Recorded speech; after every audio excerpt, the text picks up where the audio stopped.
इस स्थल पे चतरा जिला में आने का मौका मिला है।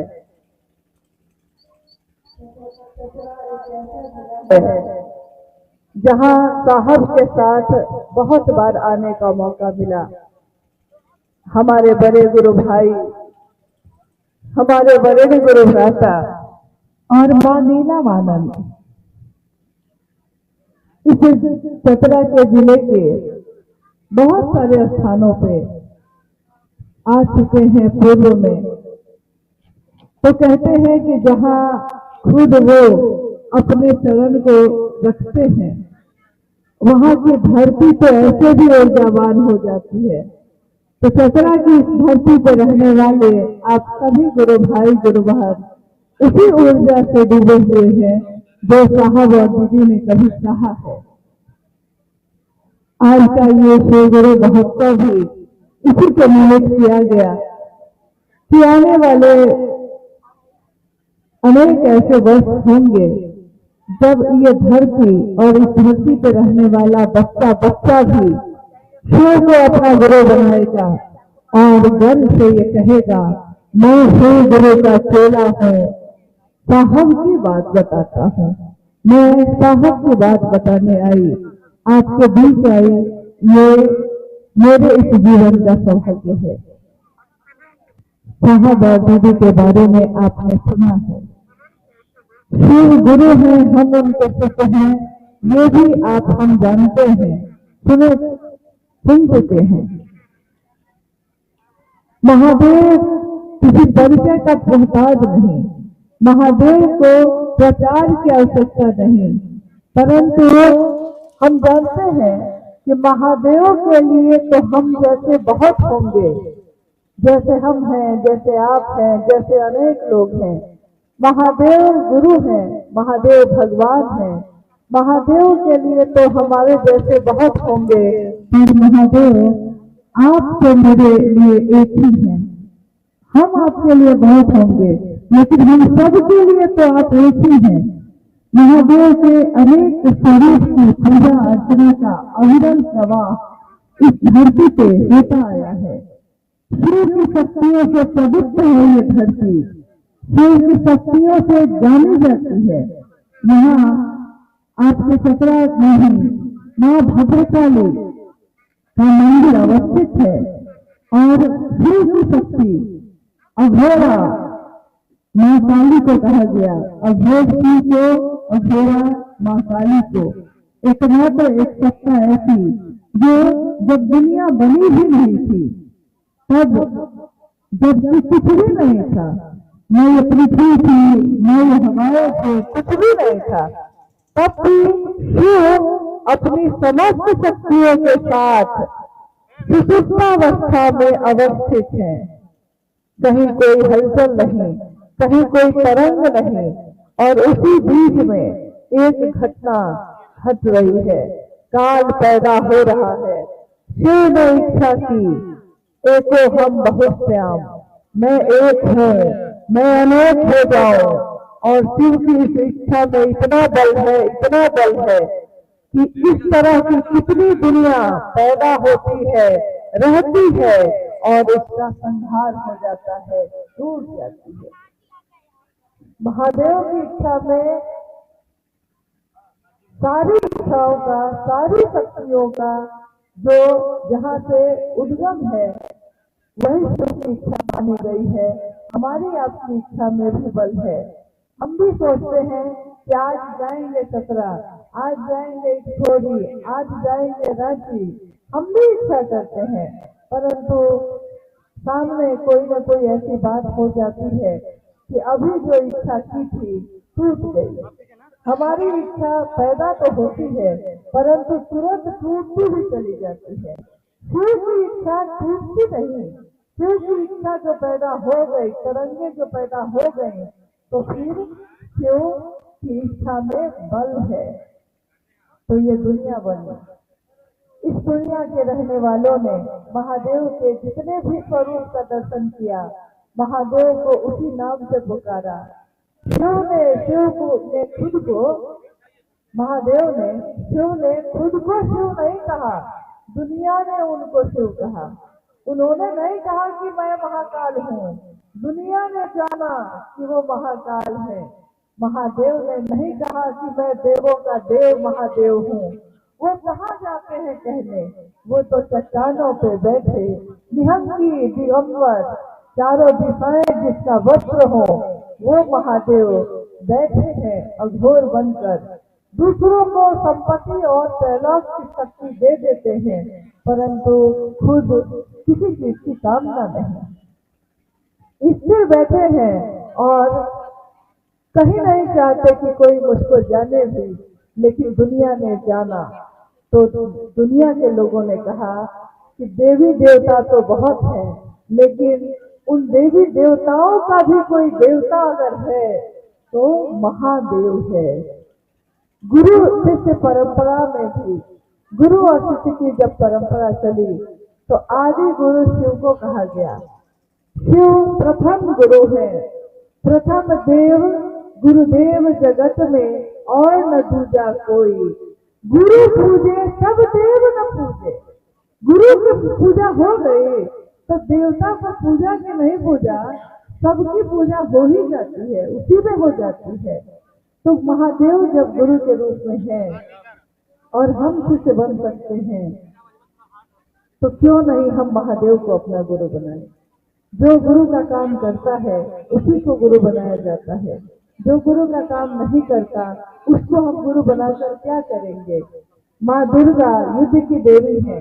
जब जब धरती पे महिष बढ़ा, महिष यानी महिष कहा जाता है भैंसे की जैसी बुद्धि हो जाना, तो जब जब राक्षसी बुद्धि बढ़ी उसके दमन के लिए, उसके मर्दन के लिए माँ दुर्गा का अवतरण हुआ।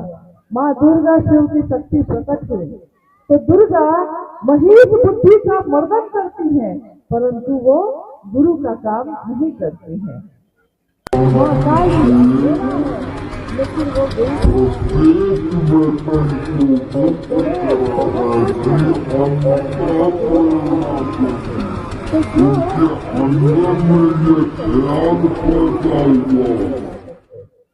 यहाँ पे इस जिला में कोई कलेक्टर होंगे, कोई जिलाधिकारी होंगे, बहुत पढ़े लिखे होंगे, बड़ी परीक्षा पास करके आए हैं, परंतु गुरु का काम नहीं करते, तो क्या फायदा। साहब हरिनानंदी ने इतना ही कहा कि महादेव गुरु है, वो गुरु का काम करते हैं। महादेव को गुरु मानकर अगर विश्व का मानव एक विचार भी लेता है, सोचता भी है कि महादेव मेरे गुरु हैं, तो महादेव उसको अपना शिष्य स्वीकार करते हैं। गुरु और शिष्य, महादेव गुरु हैं और हम महादेव के शिष्य, शिव गुरु हैं, हम शिव के शिष्य। ये बात आज से पहले हजारों वर्ष पहले से चली आ रही है, परंतु न जाने क्यों लोगों ने महादेव को गुरु नहीं बनाया। इस कालखंड में जब शिव के शिष्य का जन्म हुआ 31 अक्टूबर सन 1948 को सिवान जिला जो के अमलोरी नामक ग्राम में, जहां उनका जन्म हुआ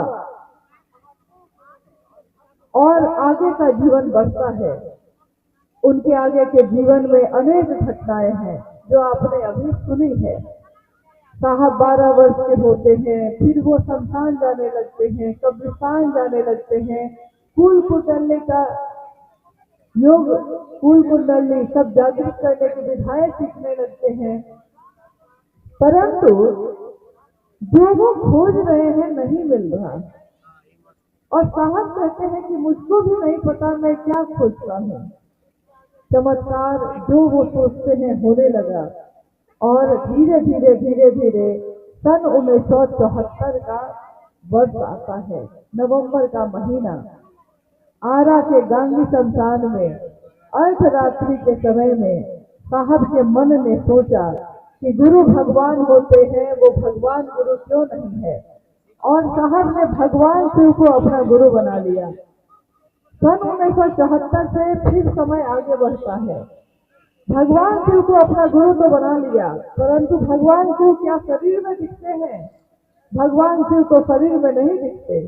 तो साहब के मन में अब धर्म संकट पैदा होता है कि मैंने आज तक जिसको भी गुरु बनाया वो शरीरधारी गुरु था, कोई बिना शरीर के नहीं था, और आज मैंने बिना शरीर में दिखे शिव को अपना गुरु बना लिया है।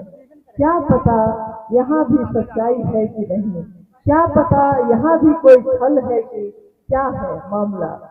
लेकिन हुआ ये कि जब उन्होंने शिव को गुरु बना लिया तो पिछले 14 वर्षों में उन्होंने जितने भी काम किए थे सब कामों को छोड़ दिया।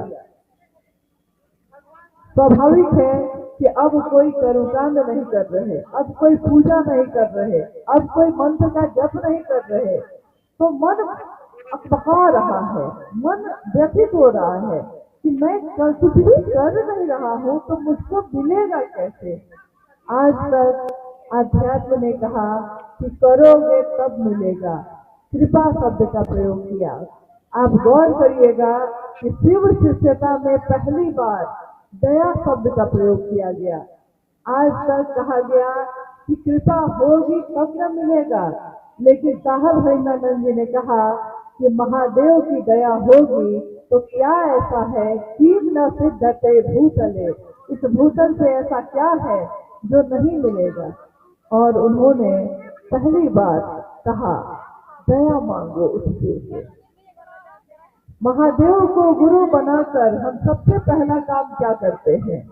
जब हम महादेव को गुरु बनाते हैं, मेरे या आपके नाम की घोषणा होती है, तो नाम के घोषणा के साथ ही कि आज से, अभी से इस गुरु भाई ने या इस गुरु बहन ने शिव को अपना गुरु बनाया है, इनके नाम की घोषणा शिव के अंतरिक्ष साम्राज्य में दर्ज की जाती है। और हम सब कहते हैं जागा जागा महादेव, जागा जागा महादेव की ये घोषणा कोई नारा नहीं है, ये कोई ऐसा हल्ला करने का माध्यम नहीं है। जागा जागा महादेव का अर्थ है वो शिव मेरे अंदर जग गया, जो मेरे अंदर तो नहीं था जगा, सोया था, दुनिया में जगा हुआ था। साहब ने यही तो देखा था कि महादेव जगा हुआ है और लोग सोए हुए हैं। लोग धरती के लिए तो जगे हुए हैं लेकिन महादेव के लिए जगे हुए नहीं हैं। तो ये बात जिस दिन पहली बार हमारे जीवन में होती है, उसके बाद हम महादेव को अपना गुरु बनाते हैं। एक विचार मेरे मन में प्रवेश करता है, मन कहाँ है? आपसे अगर पूछा जाए कि मन कहाँ है तो आप क्या बताइएगा? मन कहाँ है? दिख रहा है इस आंख से? इस आंख से तो मन नहीं दिखाई दे रहा। हाथ दिखाई देता है, चीजें दिखाई देती हैं, ये मैदान, ये पेड़, ये आकाश, ये बादल सब दिखाई देता है, परंतु हम हर बात में कहते हैं मेरा मन है, मेरा मन नहीं है। कोई कहे अगर कि मन कहाँ है, पहले मन से मिलवा दो, तो हमको वो मन दिखाई नहीं देता। लेकिन जैसे ही हम कहते हैं मेरा मन, तो हम इसको महसूस करते हैं। मेरे मन को हम महसूस करते हैं कि मेरे इस शरीर के साथ ही रहता है, लेकिन दिखाई नहीं देता। शरीर दिखाई देता है, किडनी दिखाई देता है, दिल मशीन में दिखाई देता है। अगर किसी मशीन में जाइएगा जांच करवाने कि मेरे दिल का इलाज करना है, जांच कर दीजिए, तो मशीन में दिल दिखाई देगा, परंतु इस दिल में जो भावना है, जो प्रेम है, जो नफरत है, वो मशीन में दिखाई नहीं देती। तो दिल तो दिखाई देता है। किसी मशीन में हम जाएंगे देखने कि दिमाग को देखना है तो मस्तिष्क दिखाई देगा, परंतु इस दिमाग में, इस ब्रेन में जो मस्तिष्क दिखाई देता है, सीटी स्कैन में, अल्ट्रासाउंड में दिखाई देती है जो चीजें, उसमें सूक्ष्म जो विचार है, जो भाव है, जो सोच है, वो सोच दिखाई नहीं देता।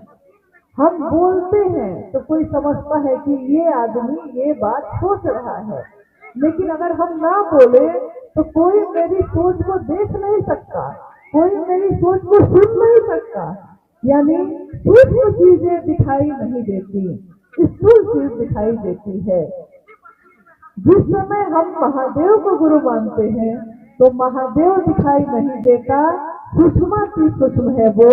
महादेव की शिष्यता भी दिखाई नहीं देती, क्योंकि वो हमारे मन में, मन की भूमि पे उतरती है, हमारे मन के विचारों में वो संचारित होती है, उसका संचार होता है, दिखाई नहीं देता।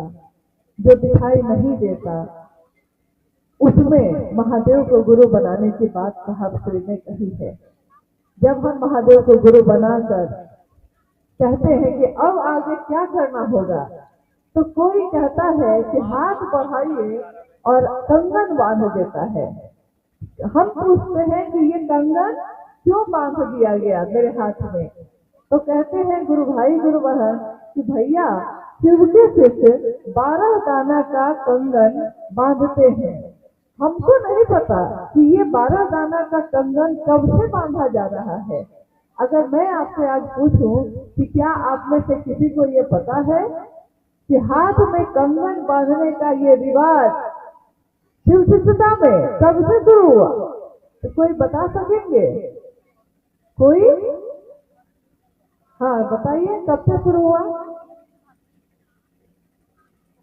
साहब पहले तब शुरू हुआ, लेकिन साहब कब पहले? ये घटना है सन 1974 में, जब साहब ने शिव को गुरु बना लिया। महादेव तो दिखाई नहीं दे रहा था ना, तो महादेव तो दिखाई नहीं दे रहा है, लेकिन महादेव का जो भाव है वो महसूस हो रहा है उनके मन में। फिर साहब ने देखा कि जो मैं बोलता हूँ वो होने लगता है, जो मैं सोचता हूँ वो होने लगता है। एक घटना है कि सन 1972 में 22 मई को साहब और दीदी का विवाह हो गया था। साहब मनातू बंगला में, मनातू बंगला माँ नीलम जी के पिता का आवास है डाल्टनगंज में। साहब और दीदी का विवाह भी यही मनातूगढ़ में ही संपन्न हुआ था 22 मई 1972 को। तो घर के दामाद थे। एक बार ऐसा मौका मिला कि वो मनातू बंगला गए, तो उन्होंने देखा कि दीदी के पिताजी यानी मऊआर जगदीश्वर जीत सिंह जी, नाना जी किसी व्यक्ति का हाथ देख रहे हैं। तो वो व्यक्ति उनसे अपना हाथ दिखवा के पूछ रहा है कि दादा बताइए तो मेरे जीवन में आगे क्या लिखा हुआ है। साहब ने कहा कि दादा यानी नाना जी के बारे में सब कोई उनको दादा बोलते थे, दीदी भी अपने पिता को दादा ही बोलती थी। तो साहब ने सोचा कि जब दादा देख रहे हैं तो मेरा भी हाथ देख लीजिए जरा। तो उन्होंने कहा कि जरा मेरा भी हाथ देखिए। तो जो व्यक्ति पहले से हाथ दिखा रहा था वो थोड़ा सा गुस्सा हो गया। इसको लगा कि मेरा हाथ देख रहे हैं और बीच में ये आ गए अपना हाथ दिखाने। तो उसने थोड़ा झुंझला के कहा कि आप रुकिए थोड़ा, पहले दादा मेरा हाथ देखेंगे। साहब ने इस झटके में कहा कि क्या हाथ देखेंगे, 2 महीने में तो आपकी पत्नी की मृत्यु लिखी हुई है। कह के गुस्से में थोड़ा ये वहां से उठ के चले गए। उस व्यक्ति को भी बड़ा गुस्सा आया कि बताइए मेरी पत्नी की मौत की बात बता रहे हैं मुझको। बात आई गई हो गई। मनातू बंगला से वो लौट गए। दादा भी यानी नाना जी भी मनातूगढ़ लौट गए। 3 महीना 3-3.5 महीना के बाद साहब अपने ससुराल मनातू गए। तो उन्होंने देखा कि बाहर खटिया रखा हुआ है, खटिया पे बहुत सारे लोग बैठे हुए हैं, जिसमें वो व्यक्ति भी वैसा है जो उस दिन हाथ दिखा रहा था, लेकिन उसके बाल छिले हुए हैं। साहब को याद भी नहीं रहा कि उन्होंने उस दिन क्या कहा था। तो उन्होंने देखा कि बाल छिले हुए हैं, तो उन्होंने पूछा कि अरे आपके बाल क्यों छिले हुए हैं? तो उस व्यक्ति ने बड़े गुस्से में कहा, आपके कारण। साहब ने कहा कि मेरे कारण कैसे, मैंने क्या किया है? तो उसने कहा कि आपने ही उस दिन कहा था कि मेरी पत्नी की मृत्यु हो जाएगी, मेरी पत्नी की मृत्यु हो गई। साहब ने कहा, मैंने नहीं कहा है, ये तो आपके हाथों की रेखा बता रही थी, मैं क्यों कहूंगा? और बाद में उन्होंने सोचा कि अब मुझको जो दिखाई देता है वो भी मैं अब लोगों को नहीं बताऊंगा, क्योंकि लोग दुखी हो जाते हैं। तो उन्होंने फिर लोगों से ये कहना, ज्योतिष का काम मतलब लोगों को बताना होता है भविष्य, ये बात भी छोड़ दी। बात आगे और बढ़ी। फिर 1974 में उन्होंने शिव को जब गुरु माना है, 75 में नमः शिवाय आया। आपने सुना अभी कि 75 में नमः शिवाय जब उनके सांसों पे आया, तो साहब उस समय मुजफ्फरपुर जिला के तुर्की नामक स्थान पे बैठे हुए थे, आम के पेड़ के नीचे, एकदम शांत माहौल में। शादी हो चुकी थी। इससे पहले साहब के घर के लोग प्याज लहसुन भी नहीं खाते थे, मतलब बहुत ही सात्विक भोजन उनके घर में बनता था, दादाजी के घर में। और मनातू जाते आते साहब को पान खाने की आदत हो गई थी। तो लोग उनसे पूछते थे कि आपने पान की आदत कब लगा ली? साहब ने कहा कि मैंने नहीं लगाई, मेरे साले साहब ने कहा कि मेहमान एक पान खाइए, एक पान खाइए, और मैं तो एक ही पान खाया था, लेकिन एक पान कब 10 पान में बदल गया पता ही नहीं चला। अब मैंने पान को नहीं पकड़ा है, पान ने मुझको पकड़ लिया है। खैर, उस दिन भी वो पान खाने चौराहे पे गए, लौटे, अकेले आम के पेड़ के नीचे बैठे हैं। साहब की माँ आंगन में अंदर काम कर रही है, कुछ आंगन का दरवाजा खुला हुआ है और घटना है, हवा के झोंके के साथ नमः उनके सांसों पे चढ़ता है और शिवाय उतर जाता है। नमः आया, शिवाय उतर गया। ये जो घटना होती है, तो साहब ने कहा कि अगर अचानक आपके साथ कोई घटना होगी तो आपका मन एकदम अव्यवस्थित हो जाएगा। तो उन्होंने अकबकाते हुए खड़े होकर कहा, उनके हाथ में उनके कमरे की चाबी थी, जो हाथ से छूट गई, अकबकाहट में छूट गई, गिर गई नीचे। और उन्होंने कहा कि अरे रे एकरे खोजत रहने। उनकी माँ ने अंदर से पूछा, बउआ का भुलाई रहे थे, हो गई बा? इन्होंने कहा, चाबी भुला गई रहे, मिल गई। लेकिन साहब ने कहा कि चाबी कमरे की नहीं खोई थी, वो तो सामने दिख रही थी। चाबी थी आध्यात्म एक रास्ता है, खुद की खोज की। मैं कौन हूँ, कहाँ से आया हूँ, इसकी खोज करने का रास्ता है अध्यात्म। लेकिन अध्यात्म पे चलने का जो रास्ता है, उस रास्ते की चाबी बहुत सारे लोगों ने ताला लगा लगा के चाबी अपने पॉकेट में रख लिया है। कोई कहता है कि मैं गुरु हूँ, मैं भगवान हूँ, मैं ही भगवान हूँ, मुझसे अगर ना मिलोगे तो ईश्वर की तरफ नहीं चल पाओगे। तो लोगों ने ताला लगा लगा के चाबी अपने पॉकेट में रख लिया है। मुझको आज उस रास्ते की चाबी मिल गई, यानी नमः शिवाय शिव का प्राण मंत्र। नमः शिवाय शिव का प्राण मंत्र है, और प्राण मंत्र मेरा प्राण मंत्र बन जाए, इसकी कोशिश हमको करनी है। आज तक दुनिया में जब किसी का जन्म होता है तो वो अलग अलग धर्म, अलग अलग जातियों में बांट दिया जाता है। कोई हिंदू बन गया, कोई मुस्लिम बन गया, कोई सिख, कोई ईसाई बन गया। लेकिन शिव शिष्यता का अपना एक धर्म है। शिव शिष्यता धर्म का अर्थ मजहब नहीं होता, धर्म का अर्थ हिंदू मुस्लिम सिख ईसाई नहीं होता। धर्म का अर्थ होता है अध्यात्म, अध्यात्म का अर्थ होता है धर्म। मतलब वो जो चीज हम धारण कर सकें अपने इस जीवन में, हम जो धारित कर सकते हैं वही है धर्म। और शिव शिष्यता का धर्म क्या है? जिस तरह वायु का धर्म है, हवाओं का धर्म है, कि वो हमारे प्राण को चलाती है, जिस तरह मिट्टी का धर्म है कि वो अनाज को पैदा करके हमारे जीवन को पोषण देती है, जिस तरह जल का धर्म है कि वो हमारे प्यास को बुझाती है, जिस तरह अग्नि का धर्म है कि वो तपिश पैदा करती है, वैसे ही शिव के शिष्यों का धर्म है कि वो शिवता का भाव पैदा करते हैं और मानव से प्रेम सुनिश्चित करते हैं। इंसान को प्यार करे। हम सब एक ही संतान हैं, एक ही पिता के। सारे लोग एक ही जगह से आए हैं और सारे लोगों को लौटना भी एक ही जगह है।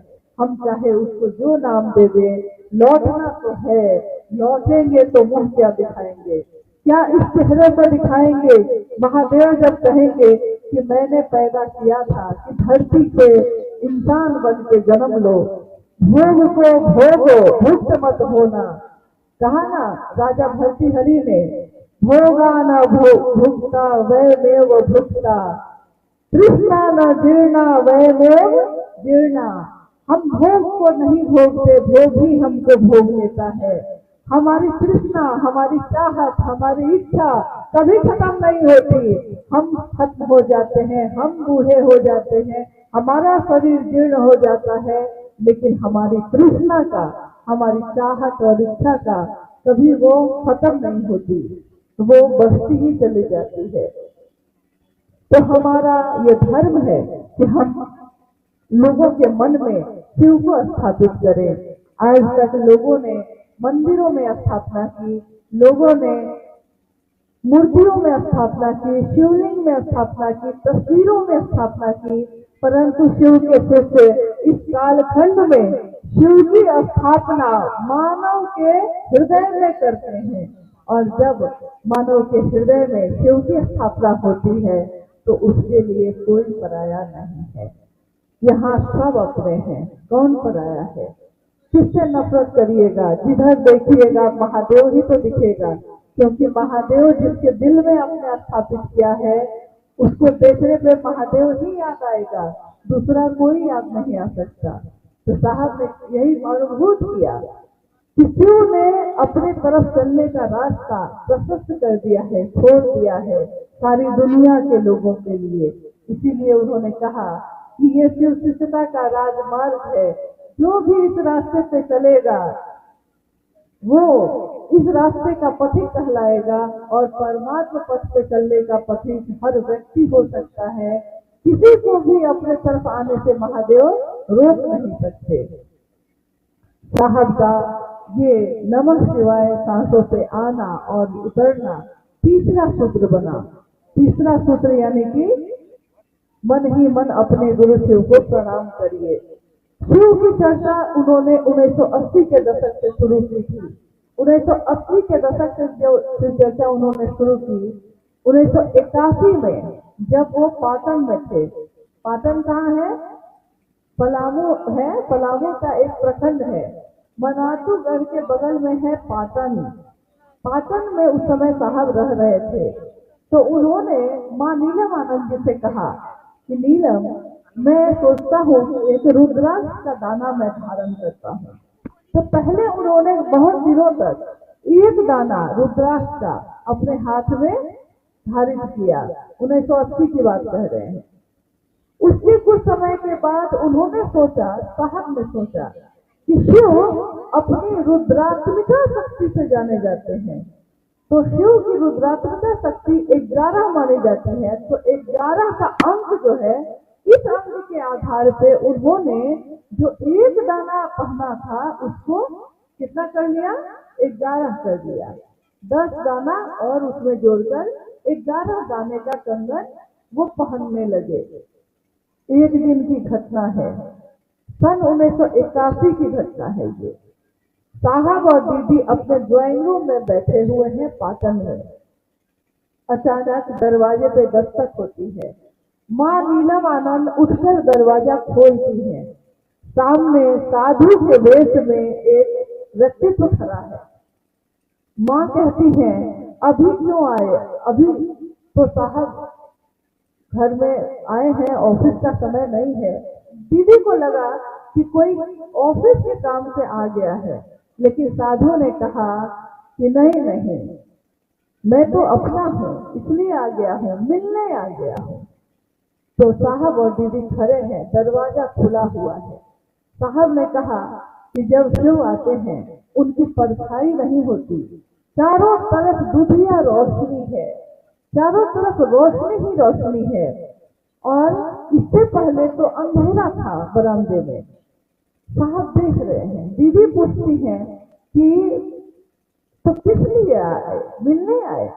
तो उन्होंने कहा कि मैं ये कहने आया कि 11 दाना मत पहनो, हाथ में 12 दाना धारित करने बोलो।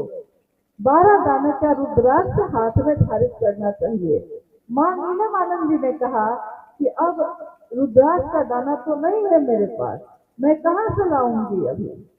तो उस साधु ने अपने बाएं हाथ में जो रुद्राक्ष पहना था उसमें अपने दाहिने हाथ की तर्जनी डाली और माला टूट गया। उन्होंने जो माला पहनी थी वो टूट गई और उसमें से एक दाना उन्होंने माँ नीलमानंद जी के हाथ में रखा और कहा कि आज से 12 दाना पहनना। बाकी जो दाना था उन्होंने अपने झोली में रखा और देखते हैं साहब और दीदी कि अब बरामदे में कोई नहीं है, चारों तरफ अंधेरा ही अंधेरा है। उन्होंने साधु ने यही कहा कि अंदर जाओ, बाहर अंधेरा है। और अंधेरा छा गया, कहीं कोई नहीं है। ये घटना होती है सन 1981 में, आज से 44 साल पहले।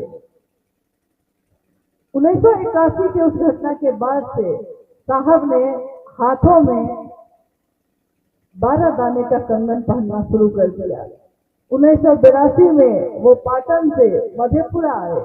मधेपुरा आने के बाद उन्होंने लोगों से कहना शुरू किया कि मेरे गुरु शिव हैं, आप भी शिव को अपना गुरु बना लीजिए। लोगों ने कहा हाकिम आप कौन सी नई बात कह रहे हैं, ये बात तो हम लोग को पहले से पता है। मैंने अपने बचपन में देखा था कि मेरे नानी के घर जब हम लोग जाते थे और आपके भी घर परिवार में ऐसा होता होगा, तो मैंने देखा था कि जो घर के बुजुर्ग होते थे वो शाम होते ही दिया जलता था और शाम होते ही वो रामायण, महाभारत, शिव पुराण, गीता, कुछ भी कोई भी किताब लेकर हाथ पे बैठ जाते थे और घर के आसपास के लोग उठकर सुनते थे। तो लेकिन साहब ने कभी शास्त्रों का अध्ययन नहीं किया था उस समय तक। 1982 में जब उन्होंने ये बात कही तो उन लोगों ने कहा कि ये बात तो शास्त्रों में लिखी हुई है, रामचरितमानस में भी लिखा है, महाभारत में भी लिखा है, पुराणों में भी लिखा है, तुम त्रिभुवन गुरु वेद बखाना, तुम त्रिभुवन के गुरु हो, वेद बखान कर रहे हैं। संभवे गुरुवे नमः, शंभु तुम गुरु होने के कारण तुमको प्रणाम करते हैं, संभवे गुरुवे नमः। तो शिव के शिष्य तो कितने आए, पहले भी आए, शिव महापुराण में उनके नामों का जिक्र है, परंतु आप जो ये कह रहे हैं ये तो किताब की बात नहीं लग रही है। साहब ने कहा मैं नहीं कहता सुनी सुनाई, मैं कहता आंखन देखी, मेरी आंखों से जो मैंने देखा है वही मैं आपको कहता हूँ, मैं सुनी सुनाई बात नहीं कह रहा। लेकिन अगर आप कहते हैं कि किताबों में लिखा हुआ है ये, तो आश्चर्य की बात है कि इतने दिनों से लोगों ने शिव को अपना गुरु क्यों नहीं बनाया।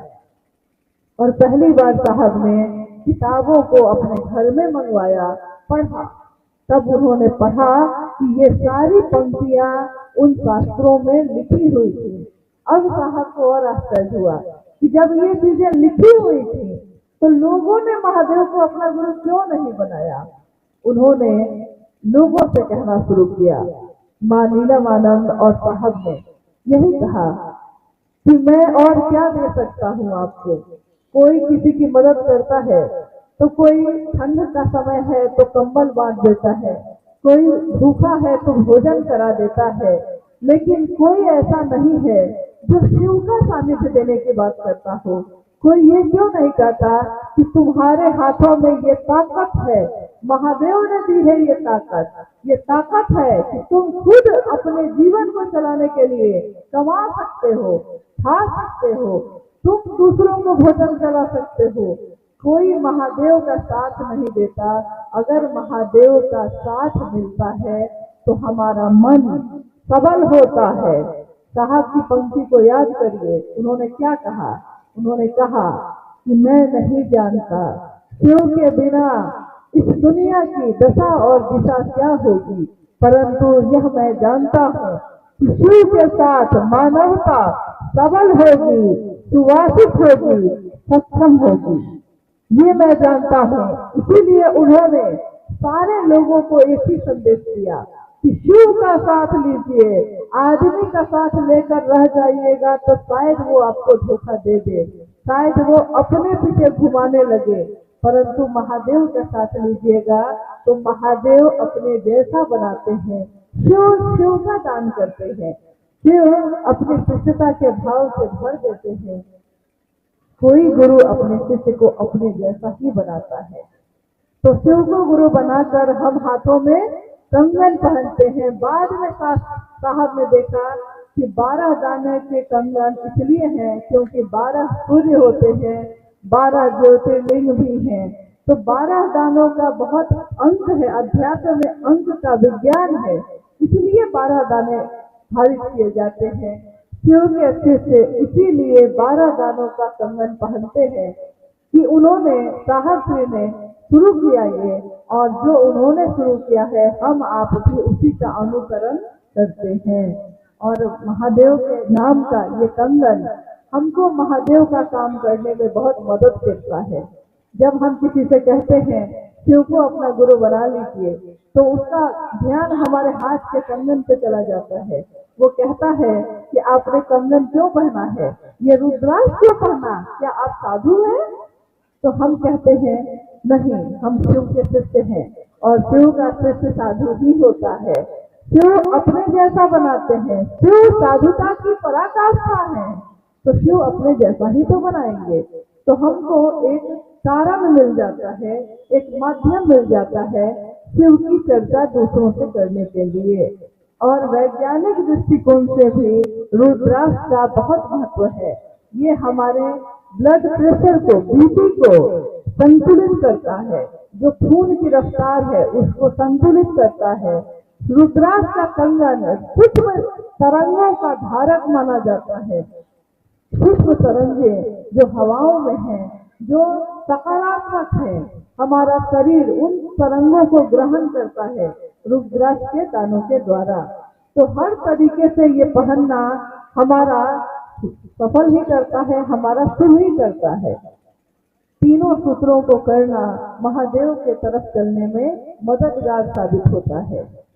आइए हमारे साथ जो गुरु भाई बैठे हैं मनीष जी, इनके पास कुछ जिज्ञासाएं हैं, हम लोग उन जिज्ञासाओं पे भी बात करते हैं। चतरा की ये धरती साहब और दीदी के आगमन से पहले भी बहुत बार प्रकाशवान हो चुकी है और मुझको लगता है कि साहब और दीदी की उपस्थिति को हमारा आपका मन आज अनुभूत कर रहा है, क्योंकि उन्होंने कभी भी शिखर के शासन का विरोध किया। उन्होंने कभी नहीं कहा कि कोई शिखर पे बैठ जाए और सब पे शासन करे। उन्होंने कहा कि जो सामान्य लोग होते हैं, जो अति सामान्य होते हैं, वही शिव के गण है, वही शिव के लोग हैं। शिव गणाधिपति भी कहे जाते हैं। शिव का आभूषण, शिव की सुंदरता उनके गणों से है, उनके लोगों से है, न ये पंडाल से है, न ये मंच से है, न ये किसी चीज के ऐश्वर्य से है। शिव अपने गणों से ही सुशोभित होते हैं। तो शिव चर्चाओं में भी शिव के गण ही शामिल होते हैं। कुछ शरीरी होते हैं और बहुत सारे अशरीरी भी होते हैं। आइए हम लोग जिज्ञासाओं पे भी बात करते हैं।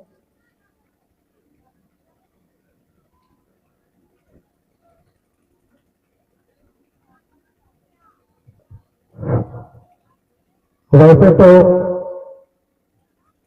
दीदी की मुख से निकली एक एक बातें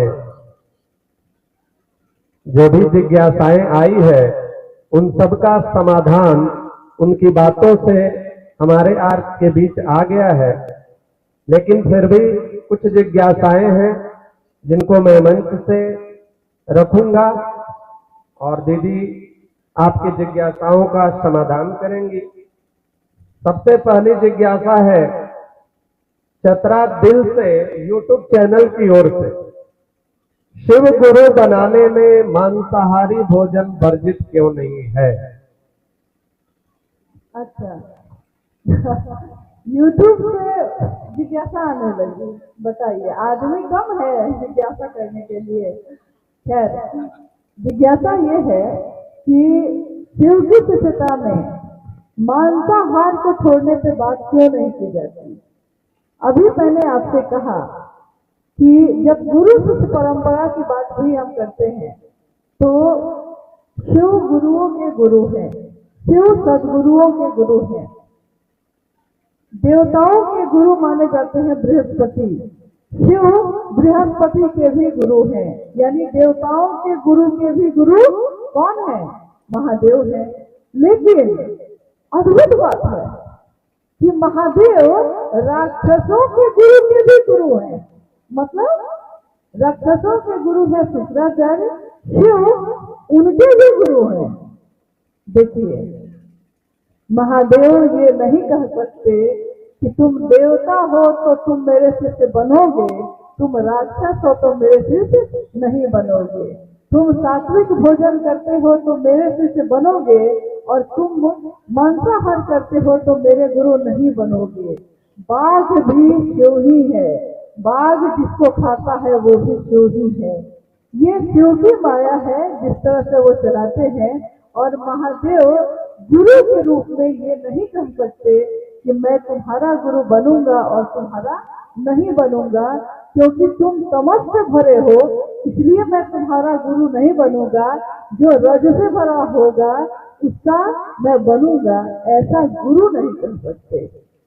हर व्यक्ति चाहे वो रौ रौ नरक का भागी होगा, शायद उसने अपने जीवन में पाप से भी ज्यादा पाप किए होंगे, परंतु वो भी अगर ये कहता है हे शिव आप मेरे गुरु हैं, मैं आपका शिष्य हूँ, तो महागुरु महादेव को उसको अपना शिष्य बनाकर गुरु का भाव देना ही पड़ेगा। गुरु अपने अनुग्रह भाव से, महादेव अपने अनुग्रह भाव से जीव पे दया करते हैं और उसको शिव बनाते हैं। गुरु के रूप में महादेव ऐसा ही करते हैं, इसलिए महादेव भेद नहीं कर सकते। हाँ, ये अलग बात है कि किसी भी प्राणी को मार के खाना अच्छी बात नहीं है, ये तो बिल्कुल सही बात है। लेकिन ये आपका स्वभाव बन जाए, ये आपका मन खुद समझे कि कोई जबरदस्ती आपको छुड़वा भी दे और आपका मन उसको भोगता रहेगा, तो मन तो भोग ही रहा है, मुंह से छूट गया लेकिन मन तो नहीं छोड़ पाया। इसलिए जो अच्छी चीजें हैं महादेव उसको बढ़ा देते हैं, जो गलत है उसको समित करते हैं, दमित करते हैं। जो अच्छे कर्मफल हमने किए हैं महादेव की ही दया उसको आगे बढ़ा देती है और अच्छा जीवन हो जाता है, अच्छा पहनने लगे, अच्छा खाने लगे, अच्छा जीवन जीने लगे।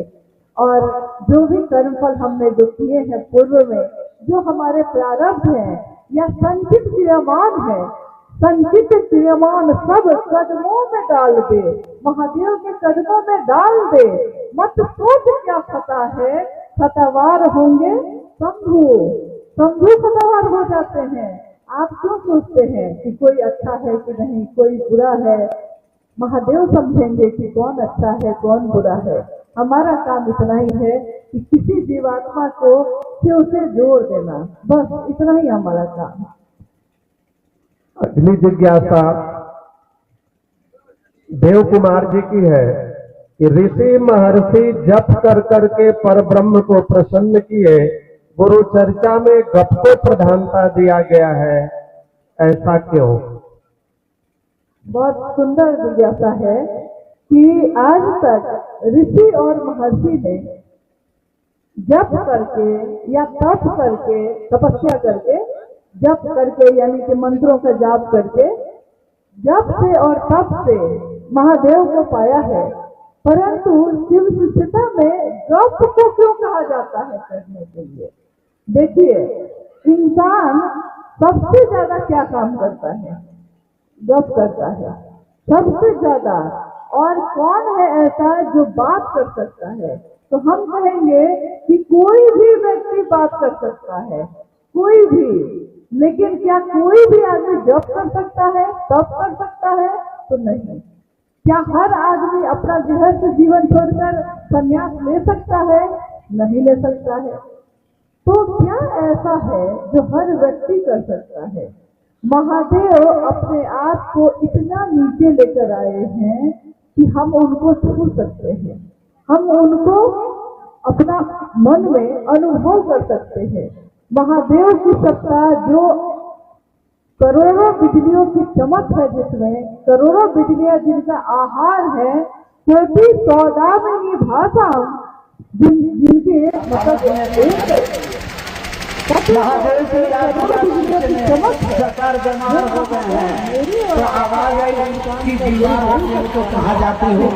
महादेव ने अपने आवाज को कितना कम किया होगा ताकि हम उनको उनके नजदीक जा सके। इसीलिए साहब हरिनानंद जी ने हम लोगों को एक विषय दिया, शिव की चर्चा। मैंने अभी शुरू में कहा प्रणाम करना है, हम लोग प्रणाम करते हैं। 108 बार 24 घंटे में करना है और बाकी श्वास के सहारे सांस लीजिए। रामायण कथा, शिव पुराण कथा, ये पहले से होता आया है, ये आज भी होता है। परंतु शिव चर्चा इसने एक ऐसी विधा दी जिसमें कोई भी व्यक्ति अपने गुरु के मंच से आके अपने गुरु की बात कह सकता है। ऐसा नहीं है कि एक ही व्यक्ति यहाँ आएगा, एक ही व्यक्ति बैठेगा, ये वो मंच नहीं है, महादेव की बात है। और कोई भी व्यक्ति रास्ते पे चलते हुए भी कहीं पे भी खड़े होकर महादेव की बात कर सकता है। हर व्यक्ति दूसरे व्यक्ति को शिव का शिष्य बना सकता है। ये संचरण है ऊर्जा का। जागा जागा महादेव जिस दिन आपने कहा था, ये ऊर्जा का संचरण उसी दिन से शुरू है। आप भले महसूस करिए कि नहीं करिए, आप अनजान आदमी से कहते हैं कि महादेव को गुरु बना लीजिए और वो बना लेता है, ये मामूली बात है, ये साधारण बात है। हमारे अपने हमारी बात को नहीं सुनते, परंतु हम किसी अनजान को रोक लेते हैं, वो रुक जाता है। हम कहते हैं भैया दीदी महादेव को गुरु बना लीजिए, और आप गौर कीजिए जिसने महादेव को गुरु बनाया है उसने फिर जीवन में महादेव को छोड़ा नहीं है। आपके कहने से कोई जीवन भर के लिए शिव को अपना बनाता है, ये मेरी ताकत नहीं है, ये आपकी ताकत नहीं है, ये शिव की ऊर्जा स्वयं संचरित होकर एक हृदय से दूसरे हृदय, दूसरे से तीसरे तक जा रही है, चर्चा के माध्यम से, जप के माध्यम से। इसलिए और इस जप में क्या होता है तो सुनिए। अभी देखिए इतने लोग हैं यहाँ, सब अपने अपने घर से आए होंगे, हम भी अपने घर से आए हैं, सब अपने अपने घर से आए होंगे। आते समय तक हो सकता है मन में बहुत तरह की बात आपके रही होगी, लेकिन जब आप बैठ गए, हम बैठ गए, हमको नहीं याद है, किसी की याद नहीं आ रही, अभी किसी की याद नहीं, किसी का दुख नहीं याद, किसी का सुख नहीं याद, किसी की महल नहीं याद है, किसी की झोपड़ी नहीं याद है, किसने मुझको क्या कहा, किसने मुझसे क्या नहीं कहा, कुछ भी याद नहीं है। इसीलिए शिव चर्चा को यानी जप को ध्यान की अनुपम विधा कहा गया। ध्यान यानी जो महर्षि ऋषियों ने वर्षों जप करके तप करके पाया है, शिव शिष्यों ने जप करके पाया है, महादेव को पाया है, जप करके, बात करके, शिव चर्चा करके। गली गली में शिव की चर्चा हो रही है। ये कहियो शास्त्रों पुराणों न पढ़ ले। अरे जिसने कभी शास्त्र और पुराण पढ़ा ही नहीं, हिंदी अंग्रेजी में, मतलब हिंदी और अंग्रेजी भी नहीं आती है, अंग्रेजी के दूर की बात है, हिंदी भी पढ़ने नहीं आता है, बहुत लोगों को लिखने नहीं आता है। इतने लोग आज भी अनपढ़ हैं भारत देश में, परंतु जिसने कभी शास्त्र पुराण नहीं पढ़े, जिसने कभी हिंदी अंग्रेजी नहीं पढ़ी, वो चर्चा धुरझार करे थे 12 महीने में, मतलब 12 महीना वो चर्चा धुरझार करता ही रहता है। लोग सुनते हैं, खड़े हो जाते हैं, कौन बोल रहा है, तो पता चलता है कि वो जो दीदी है ना, अच्छा छोटा सा घर में, अरे जो खेत में काम करती है उसको आता है इतना बोलने। बताइए किसने आपको सिखा दिया? फिर चर्चा करना आपके मन से, आपके मुख से बात निकलती ही चली जाती है, खत्म ही नहीं होती। ये कौन है जो आपके अंदर से बोलता है? ये कौन है जो आपके अंदर से बोली हुई बात को सुनकर दूसरों को रुक सुनने के लिए विवश करता है? ये कौन है? इसलिए शिव शिष्यता में गप से हमने पाया, ध्यान को भी पाया, ध्यान की अनुपम विधा को भी पाया, स्वस्फूर्त जागरण पहले सूत्र में होता है वो भी पाया, और शिष्यता का भावांतरण हो जाए, शिष्य भाव मेरा स्वभाव बन जाए, इसको भी तीसरा सूत्र करके पाया। महादेव को प्रणाम हमारा मन करता है, मन ही वो साधन है, इसको पाया। इसलिए शिष्यता में साहब ने गप की प्रधानता दी। इस गप में जप भी हो रहा है, तप भी हो रहा है। अब बताइए तप, 5 घंटे से आप लोग बैठे हैं, हम लोग भी बैठे हैं, 5 घंटे से बैठे हैं एक ही जगह, उठ नहीं रहे हैं, जा नहीं रहे हैं। तप और क्या होती है? तपस्या और क्या होती है? बैठे हैं तो बैठे हैं, धूप में बैठे हैं, ठंड भी अभी नहीं है, अब होगी थोड़ी देर बाद। धूप में गर्मी है, बहुत ठंडक नहीं है, परंतु तपस्या ही तो है ये। जब रांची में प्रभात तारा मैदान में 17 जनवरी 2016 को शिव गुरु महोत्सव हुआ था, तो 17 जनवरी को शिव गुरु महोत्सव था, 16 जनवरी की रात में हम लोग मैदान में गए देखने, तो हमने देखा कि बहुत सारे लोग एक दिन पहले ही रात में ही पहुंच गए हैं। तो गुरु बहनों को हम लोगों ने कहा कि आप लोग कहीं जाके रुक जाते, ठंड थी बहुत ज्यादा, 16 जनवरी की रात है तो ठंड होगी ही होगी, रांची में तो ठंड रहती ही है। तो मैंने उन लोगों से अनुरोध किया कि आप लोग कहीं जाके रुक जाइए, ठंड है, ठंड लग जाएगी।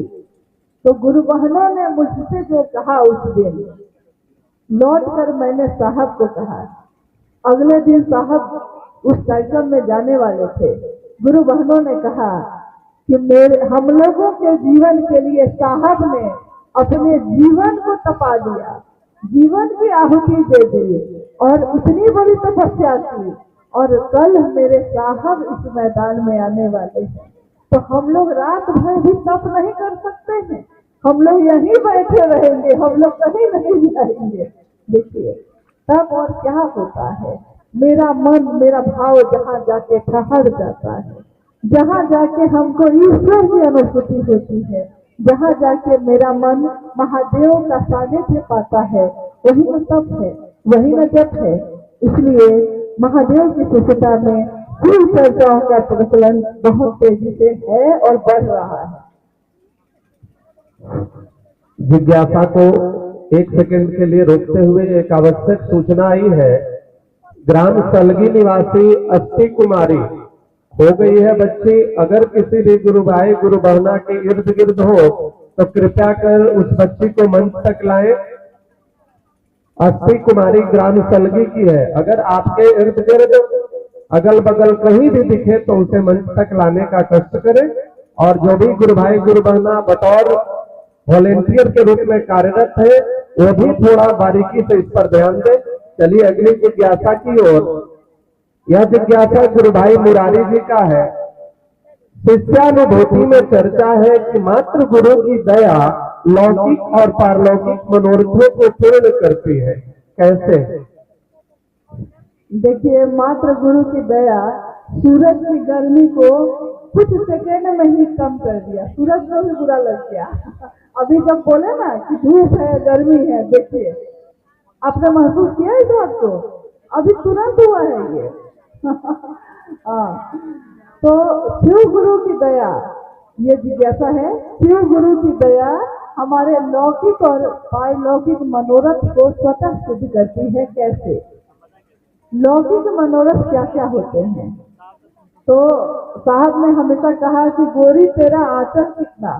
अगर महादेव एक 5 साल के बच्चे के सामने महादेव उतर के आ जाए तो वो कहे 5 साल के बच्चे से कि मांगो क्या मांगोगे, तो वो बच्चा बहुत सोचेगा तो चॉकलेट मांगेगा, क्योंकि उसकी नजर में चॉकलेट ही सबसे बड़ी चीज है। जब कोई हमारे आपके जैसा थोड़ा बड़ा आदमी, मतलब उम्र में थोड़ा बड़ा हो जाए, तो उससे पूछेंगे तो मांगेगा तो क्या मांगेगा? घर मांगेगा, नौकरी मांगेगा, गाड़ी मांगेगा, पैसा मांगेगा। लेकिन क्या किसी ने महादेव मांगा है? कोई कहता है कि मुझको महादेव चाहिए? साहब ने तो कहा मुझको महादेव चाहिए, मैं शिव को चाहता हूँ। लोगों ने शिव से कहा, माँ पार्वती ने शिव को चाहा और रावण ने त्रैलोक्य की शक्ति को चाहा। अंतर यही ना है, कौन क्या चाहता है। तो लौकिक कामनाएं हमारी स्वतः पूर्ण होती हैं। हम बस महादेव महादेव ही तो करते हैं, लेकिन आप अपने जीवन में देखिए कि क्या परिवर्तन हुआ कि नहीं हुआ है। अक्सर साहब ने कहा कि आप बताइए, आप महादेव के नाम से व्यापार क्यों करते हैं? महादेव ने क्या नहीं दिया आपको? आपने महादेव महादेव किया तो अच्छा पहनने लगे, अच्छा खाने लगे, अच्छा जीवन जीने लगे, अच्छा घर परिवार हो गया। और क्या चाहिए? लौकिक कामनाएं स्वतः पूर्ण होती चली जाती हैं, जो भी हो, शरीर की हो या मन की हो, जो भी हो। पारलौकिक यानी ईश्वर को पाना चाहते हैं हम, महादेव को आप नहीं पाते। महादेव की चर्चा करते करते हम महादेव के इतना नजदीक हो गए हैं कि हमारे मुंह से नींद में भी महादेव महादेव ही निकलता है। हम अगर बीमार हो जाएं, ऑपरेशन थिएटर में चले जाएं, तो उस समय भी बेहोशी की दवा देने के बाद भी महादेव महादेव ही निकलता है। कुछ अच्छा हो गया तो कहते हैं महादेव की दया है, कुछ बुरा हो गया तो कहते हैं कि महादेव की दया से निकल जाएंगे। यानी महादेव की दया ही हमारे लौकिक और पारलौकिक सभी मनोरथ को स्वतः सिद्ध करती है, इसमें कोई दो मत नहीं है।